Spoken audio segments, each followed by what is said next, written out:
आपको पूर्वांचल समाज कभी माफ नहीं करेगा। आपने मनोज तिवारी के समर्थकों को, जो यूपी बिहार के लोग थे, उनको अपने गली में तो कुत्ते भी शेर होते हैं। आप अपने मोहल्ले में पूर्वांचल के लोगों को मारते हैं, पीटते हैं।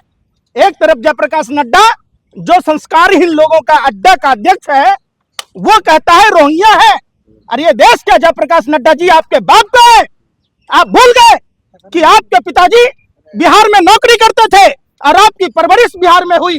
फिर आप बिहार के लोगों को, पूर्वांचल के लोगों को आप रोहिंग्या कैसे कह सकते हैं? आप नहीं देखेंगे। गाल चेक कर रहे हैं ना। अरे भैया, बेटी बचाओ बेटी पढ़ाओ का नारा उन्होंने दिया है, 10 सालों को उस पर काम किया है। उनका ये कहना कि इस तरह के बयानों के पीछे मत जाइए। ये है बेटी बचाना। बहन मनीषा के साथ क्या हुआ? क्या ये बेटी बचाना है कि बिल्किस बानो के गैंगरेप के आरोपियों को सम्मानित करना? क्या ये बेटी बचाना है कि आप बीएचयू के छात्रा के साथ गैंगरेप करने वाले आरोपियों को सम्मान करें? क्या ये बेटी बचाना है? तो हमें नहीं चाहिए ऐसे बेटी बचाने वाले लोग। ऐसे लोगों का इलाज एक ही है, पागल खाने में भर्ती कराना।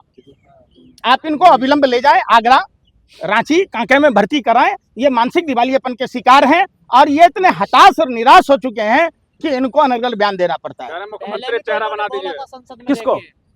बिदोड़ी जी।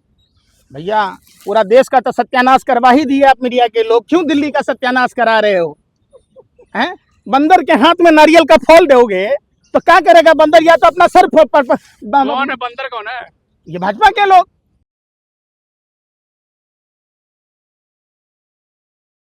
देख रहे हैं पंकज जी, बयान आया प्रियंका गांधी पे, किस तरीके से देख रहे हैं आप? क्या होना चाहिए? देखिए, सवाल प्रियंका गांधी जी का नहीं है, सवाल आतिशी जी का नहीं है। भारतीय जनता पार्टी संस्कारहीन लोगों का अड्डा, जिसके अध्यक्ष हैं जयप्रकाश नड्डा। समझो, ये संस्कारहीन भारतीय जनता पार्टी में जो जितना बड़ा लुच्चा उतना बड़ा उच्चा, संस्कारहीन लोगों का महास्वर्ग है वो। आप सोचिए, एक ऐसी पार्टी जिसमें सारे लुच्चे, लफंगे, बलात्कारी, गुंडा, मवाली, पॉकेटमार, सारे लोग ऐसे रहते, बद दिमाग, बदजुबान।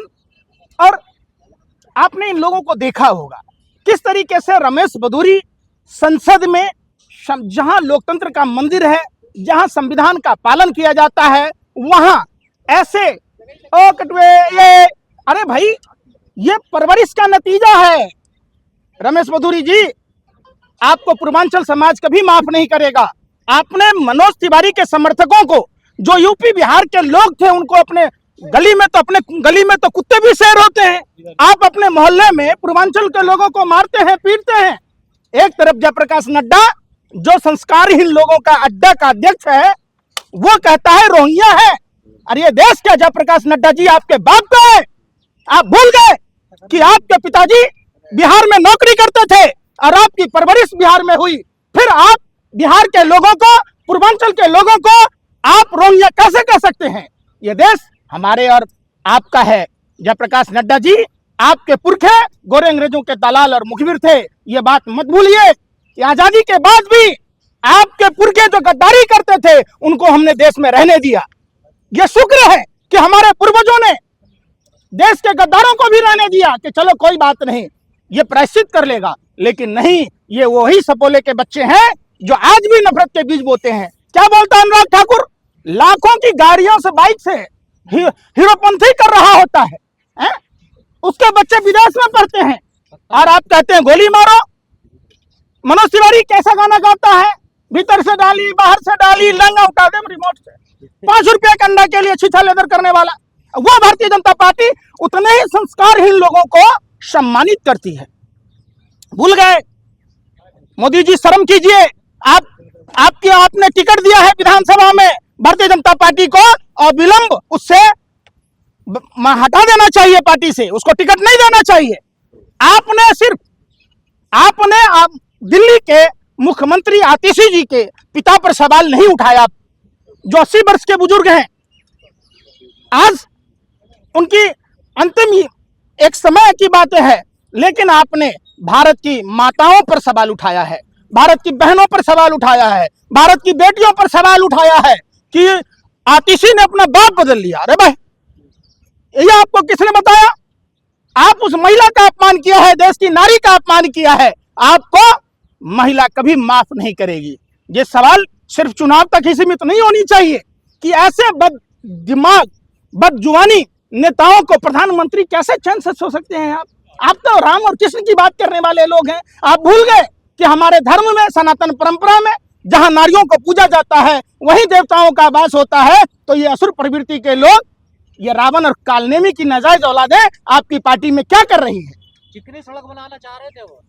अरे भैया देखिए, महिला तो उनके घर में भी है, बेटी के रूप में, बहन के रूप में, पत्नी के रूप में, माँ के रूप में। हम ऐसा नहीं बोल सकते, हमारा परवरिश इतना गंदा नहीं है जैसा रमेश बधूरी की परवरिश गंदा है। ये तो परवरिश का नतीजा है। और वो भारतीय जनता पार्टी जो संस्कारहीन लोगों का अड्डा है, जिसके अध्यक्ष जयप्रकाश नड्डा है, वो नड्डा जी बता दीजिए, नहीं तो आपका चड्ढा गीला कर दिया जाएगा। आप याद रखिएगा। इन्होंने प्रियंका का नाम क्यों लिया? जानबूझ कर लिया क्या? पुरानी देखिए, इन लोगों के पास में कोई मुद्दा नहीं है।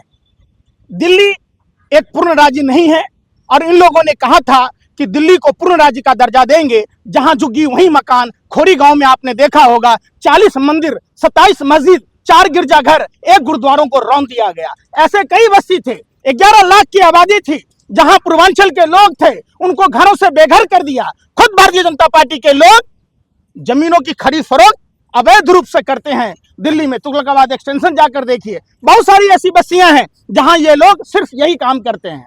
दिल्ली पर्यावरण से जूझ रहा है। प्रदूषित हवा के कारण यहां गर्भवती महिलाएं, नौजवान, बुजुर्ग, बच्चे सब बीमार हो रहे हैं, मौत के मुंह में जा रहे हैं। लेकिन केंद्रीय पर्यावरण मंत्री को आप नहीं देखेंगे। गाल चेक कर रहे हैं ना। अरे भैया, बेटी बचाओ बेटी पढ़ाओ का नारा उन्होंने दिया है, 10 सालों को उस पर काम किया है। उनका ये कहना कि इस तरह के बयानों के पीछे मत जाइए। ये है बेटी बचाना। बहन मनीषा के साथ क्या हुआ? क्या ये बेटी बचाना है कि बिल्किस बानो के गैंगरेप के आरोपियों को सम्मानित करना? क्या ये बेटी बचाना है कि आप बीएचयू के छात्रा के साथ गैंगरेप करने वाले आरोपियों को सम्मान करें? क्या ये बेटी बचाना है? तो हमें नहीं चाहिए ऐसे बेटी बचाने वाले लोग, नहीं चाहिए। हमारी बेटियां सुरक्षित थी जब से 2014 के बाद भाजपा आई है, तब से हमारी बेटियां, हमारी बहनें, हमारी देश की माताएं सब असुरक्षित हो गई हैं। बलात्कार करने वाले लोग कौन? आप देखिए, ब्रजभूषण शरण सिंह को सम्मानित करने वाले भाजपा के लोग। किसानों को थार से कुचलने वाला कौन? भारतीय जनता पार्टी का नेता। तो जहां भी आप देखेंगे वो सारे, मैंने पहले ही आपको कहा कि जिसके हाथ में है भाजपा का झंडा, समझो वो भ्रष्टाचारी, बलात्कारी या तो गुंडा।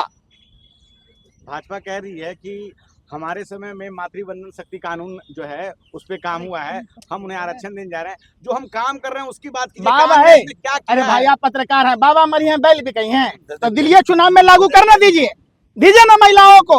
आप ये क्या बेतुका सवाल करते हैं? कब घोषणा किया? घोषणा तो यो कर लेता, भाइयों बहनों मित्रों, रुपया के डॉलर के बरोबर कर देंगे, कर दिया। 86 रुपये के पार करने वाला है, शतक लगाने वाला है। प्रधानमंत्री जी ने कहा था, मित्रों इसरो अंतरिक्ष में फेंकता है, मित्रों पूरा देश में ही नहीं पूरा विश्व में घूम घूम के फेंकता है। 2022 में किसानों की आय दुगुनी करनी थी, हो गई।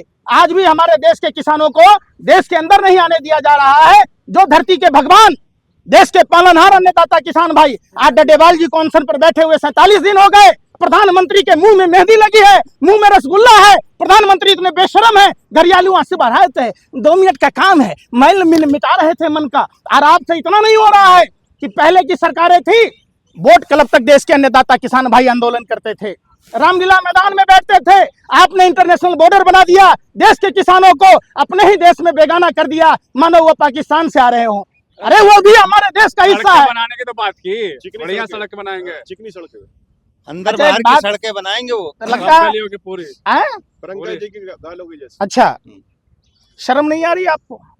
कोई आदमी अगर आपकी बहन बेटियों के बारे में ऐसा बोले, मैं अगर होता तो रमेश बधूरी को पटक कर छाती पर चढ़ जाता और मुंह में कालिक पोत देता। मुझे शर्म के साथ, दुख के साथ ये कहना पड़ रहा है कि कांग्रेस पार्टी में इतने विंग होने के बावजूद अगर रमेश बधूरी पर अगर उसके मुंह पर कालिक नहीं पोत रहे कोई कांग्रेसी, तो धिक्कार है ऐसे कांग्रेस के नेताओं को जो रमेश बधूरी का मुंह काला नहीं कर रहे।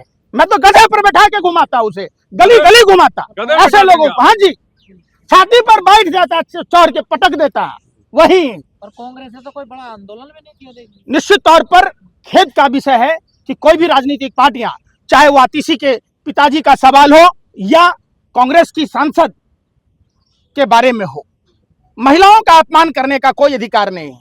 और ये सब ऐसा इसलिए हो रहा है कि वह उसी सपोले के बच्चे हैं जिस टीम का ही कैप्टन बहुरूपिया हो, जो विदेशी बछड़ा कहता हो, जर्सी गाय बोलता हो। तो सोच लीजिए, ओ दीदी क्या ये है भाई, जो जब खुद टीम का कैप्टन बहुरूपिया देश का प्रधानमंत्री टपोरी की भाषा बोलता हो, जो देश की महिला को ठगता हो, कहते हैं मकान दे रहे हैं। लक्ष्मी देवी को ब्रांड एम्बेसडर बनाया था। अरे आप सनातन परंपरा को नहीं मानते, आप प्रभु श्री राम को नहीं मानते मोदी जी। अगर मान रहे होते तो जिस प्रभु श्री राम ने हम सबको भव से सागर पार कराते, उस प्रभु श्री राम को नदी पार कराने वाला केवट समुदाय की विधवा बहू लक्ष्मी देवी के साथ फ्रॉड और चीटिंग नहीं करते, आप उनको पक्का घर देते। मंदिर तो जा रहे हैं रमेश बदूरी। कालनेमी को देखा था आपने? अरे वो भी ना भगवा पहना था, रावण ने भी भगवा पहना था ना, तो क्या हो गया उससे? ये लोग उसी के लोग हैं, उसी के वंशज हैं। मांग तो रहे हैं। आपको भी एक थप्पड़ कोई चाटा मारे खटाक से और कहे भैया गलती हो गया तो छोड़ दीजिएगा, ये क्या मतलब है भैया? जवान फिसल गए। अरे कोई जवान नहीं फिसली, ये सोची समझी। आप देखिए इसमें सारे नेता, ये कौन छोड़ता है? किसानों को खालिस्तानी कहते, छात्रों को अरबन नक्सली कहते, ये देश के शहीदों का अपमान करने वाली प्रज्ञा ठाकुर क्या कह रही थी? तो ये सारे, मैं क्या बोला, संस्कारहीन लोगों का अड्डा, जिसके अध्यक्ष हैं जयप्रकाश नड्डा। इनका इलाज क्या है ऐसे लोगों का?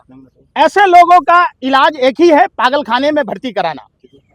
आप इनको अविलंब ले जाएं आगरा, रांची, कांके में भर्ती कराएं। ये मानसिक दिवालियेपन के शिकार हैं और ये इतने हताश और निराश हो चुके हैं कि इनको अनर्गल बयान देना पड़ता है। मुख्यमंत्री चेहरा बना दीजिए। किसको? बिदोड़ी जी। भैया पूरा देश का तो सत्यानाश करवा ही दिया आप मीडिया के लोग, क्यों दिल्ली का सत्यानाश करा रहे हो? हैं? बंदर के हाथ में नारियल का फल दोगे तो क्या करेगा बंदर? या तो अपना सर कौन है बंदर? कौन है? ये भाजपा के लोग। कोई डर लग रहा है क्या मुझे कहने में कि आप पूछ रहे हैं कौन है? आप नहीं जानते क्या बंदर कौन है? जिस नेता को बोलने की सलीके नहीं हो, जो देश की बहन बेटियों की इज्जत नहीं करता हो, जो देश में नफरत फैलाता हो, जो अपने ही देश के नागरिकों को अपने घर में बुलाकर पीटता हो, मारता हो, वैसे उपद्रवी, वैसे गुंडा, वैसे मवाली, वैसे लुच्चे टुच्चे को, अरे भैया कौन डरता है भैया? हम खुदीराम बोस के वंशज हैं, सुभाष चंद्र बोस के वंशज हैं, हम जयप्रकाश नारायण के वंशज हैं। कौन डरता है एफआईआर से? अगर एफआईआर से डरा होता तो देश आजाद होता क्या? अरे कोई सावरकर का डीएनए है क्या हमारे में? तो संसद में भी मूल्य में बोलते हैं, तब कुछ नहीं होता। तो ये तो हम अगर दानिश अली की जगह होते तो हम तो जूता खोल के मारते रमेश बदूरी को वही संसद में। ये तो रमेश, उसका दानिश अली की कमजोरी थी, उसने जवाब क्यों नहीं दिया? क्यों अपने साथ साथ पूरे कौम को गाली सुनवाया? अगर मैं होता तो मैं छोड़ देता क्या? वहीं पटक के रमेश बदूरी को जुतियाता, वहीं लतियाता। कैसी बात कह रहे हैं आप? बीजेपी तो प्रमोशन कर देते हैं ऐसे नेताओं का। देखिए बीजेपी, मैंने क्या कहा, जो बीजेपी में पैमाना ही सम्मान का वही है। आपको पद और प्रतिष्ठा तभी मिलेगा जब आप देश में नफरत की भाषा बोलेंगे, हत्या बलात्कार जैसे संगीन मामलों में रहेंगे। जब आप जितना बड़ा भ्रष्टाचारी, भाजपा में उतना बड़ा सम्मान मिलता है। देखिए अजीत पवार को चक्की पिसिंग उनको क्या बनाया? Deputy CM. अशोक चौहान को क्या बनाया? तो ये चीज आप जान लीजिए कि जिसके हाथ में है भाजपा का झंडा, समझो वो भ्रष्टाचारी, बलात्कारी या तो गुंडा।